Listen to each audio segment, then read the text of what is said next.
Just about every city has a steakhouse. They usually have decent steaks, but when you make your own steak at home, the difference is mind-boggling.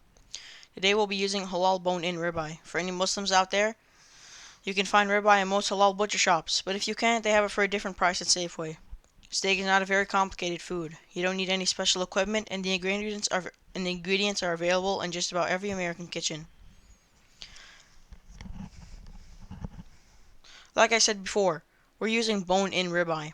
I personally like the extra flavor the bone gives, but it will taste just as good without the bone, and the steak will probably cook more evenly. To start out, we're going to dry brine the steak. To do this, you need to sprinkle an even layer of salt on both sides of the steak. This is going to take out the excess moisture, and most importantly, the salt will penetrate the meat, which really improves the flavor. And when I say moisture, I don't mean juice. All the juiciness and flavor will come from the fat.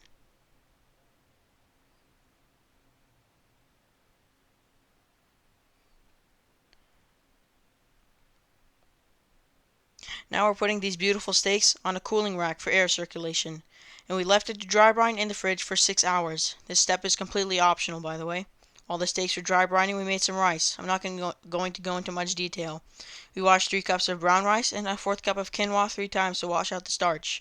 Then we put it in a Dutch oven with 3 tablespoons of olive oil and a tablespoon of salt. Then enough hot water to go 1.5 inches above the rice. Give that a mix and leave it to boil on medium-low for 30 minutes. After 6 hours in the fridge, you can see that all the salt has disappeared.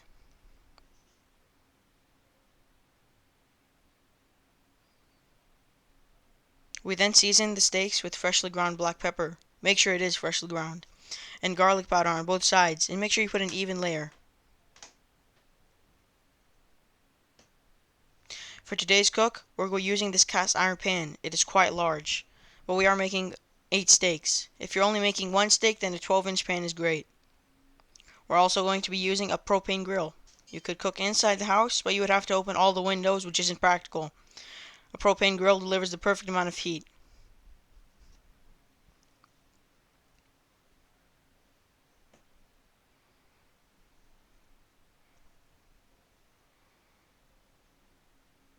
For today's cook, we're also using 1.5 sticks of butter and this brush for basting. And remember, 8 steaks. Before heating the pan, we will be using avocado oil, which has a very high smoke point. You could also use vegetable oil or olive oil, but never use extra virgin olive oil. Once the pan starts smoking like this, it's the perfect time to add the steaks. The number one rule is to never crowd the pan. If you crowd the pan, the steam will cook the steaks, which will take away all the flavor. Also, the juices from the steaks will ooze out and cook the steaks, which will take away all the flavor as well. Once that happens, you just throw away your steaks. We seared the first side for 2 minutes.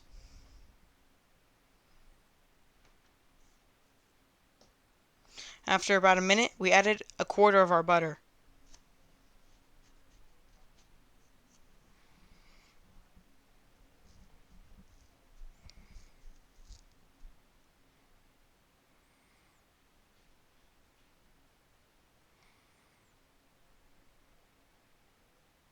For extra flavor, I would recommend using thyme or rosemary, but we substituted with dried oregano.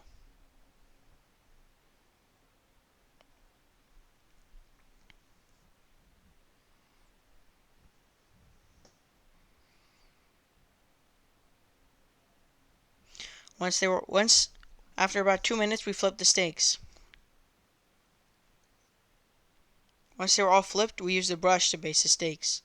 You could tilt the pan and use a spoon for basting, but we like to use the brush since it's very safe compared to the spoon, and it works exactly the same. We then let them sit for 3 to 4 minutes.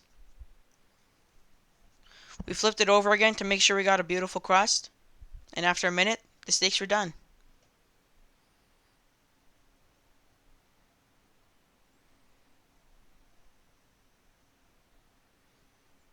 As you can see, we were able to achieve a beautiful crust on both sides. I think dry brining really helps with that.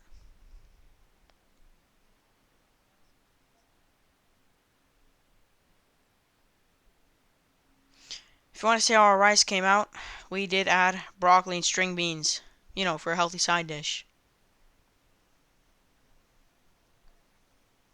And there you go, the finished product.